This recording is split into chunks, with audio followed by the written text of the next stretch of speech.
It is historically known that mankind has had an endless race towards evolution and all that comes with it.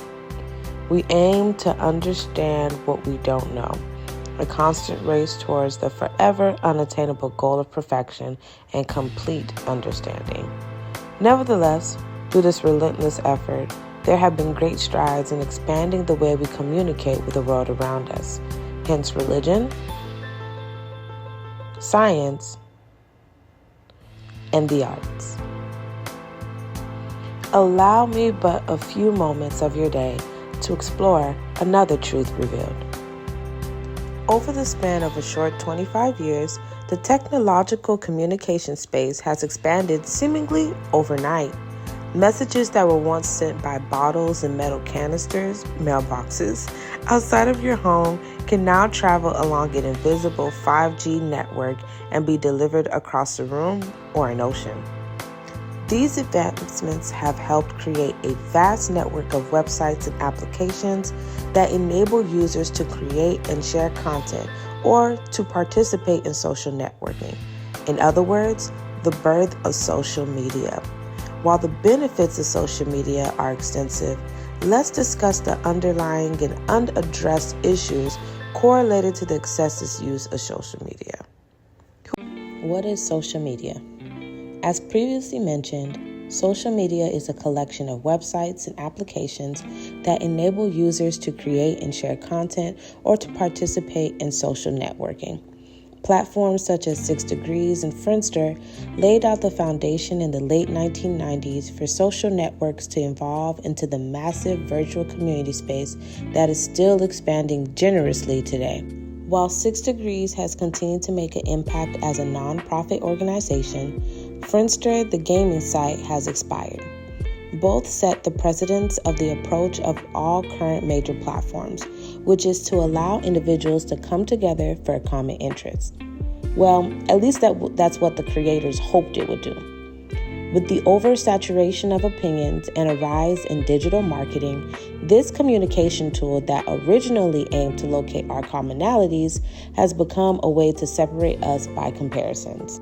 Brands and influencers alike aim to display these seemingly obtainable lifestyles that you too can have with such simple steps presented in a way that filters out the process or simplify it in a way that makes it seem like an overnight success.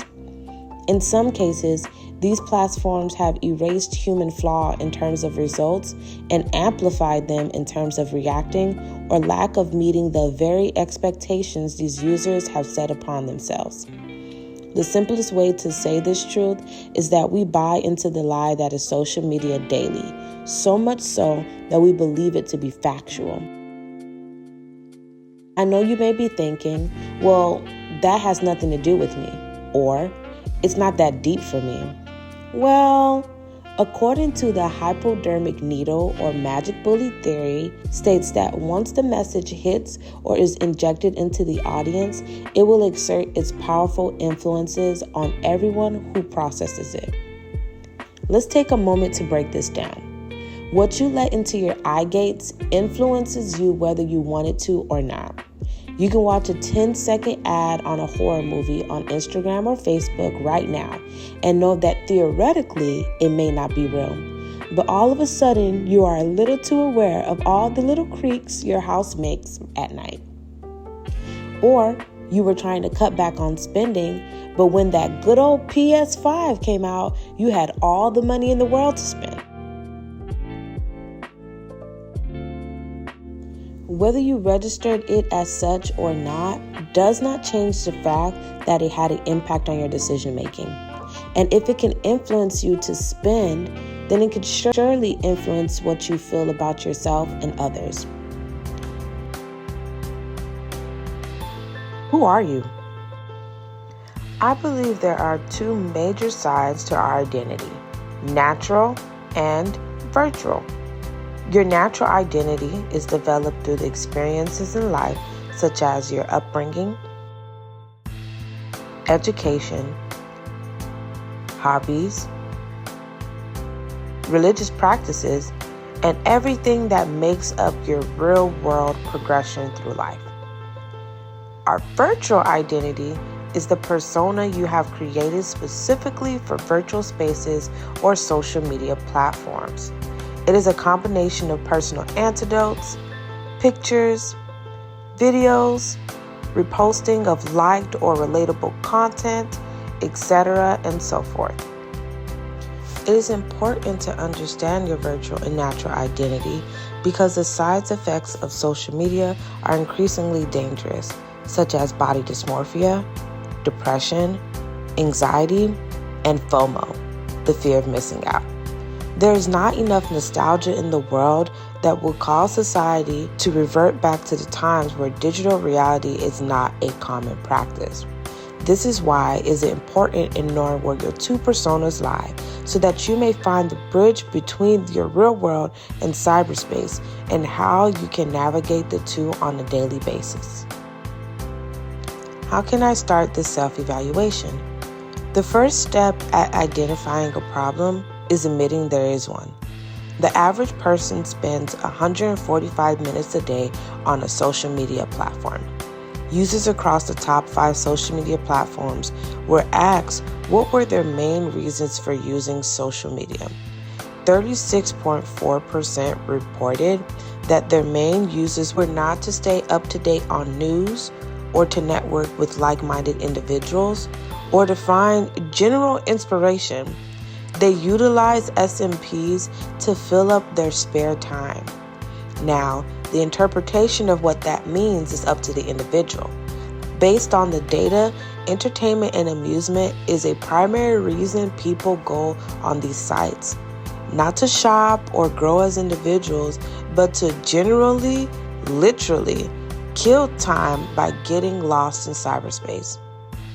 Only around 21% of the respondents reported using SMPs to follow celebrities or influencers, which can support the statement that in the cases that social networking lead to anxiety or low self-esteem, the constant consumption of your peers' success and picture-perfect moments are a primary suspect for these feelings. In spite of this, there's still hope.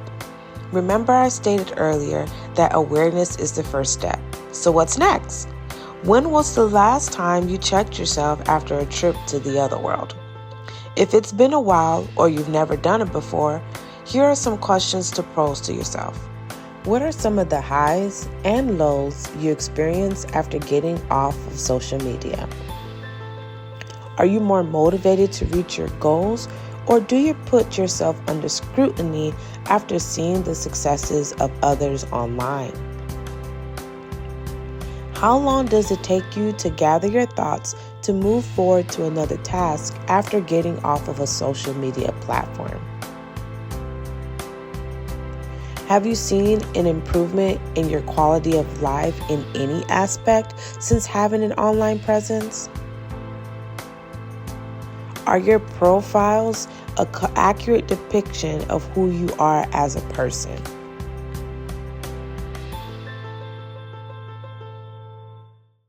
It is important to establish some level of accountability when it comes to the use of social media platforms.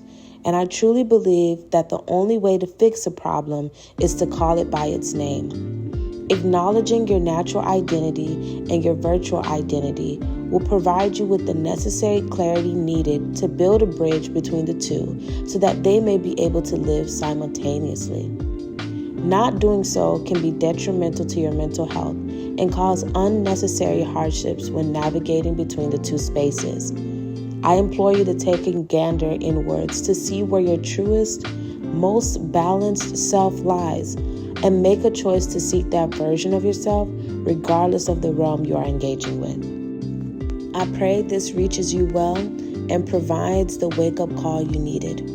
Let this exploration provide you with a firm foundation. Signing off, another voice behind the screen.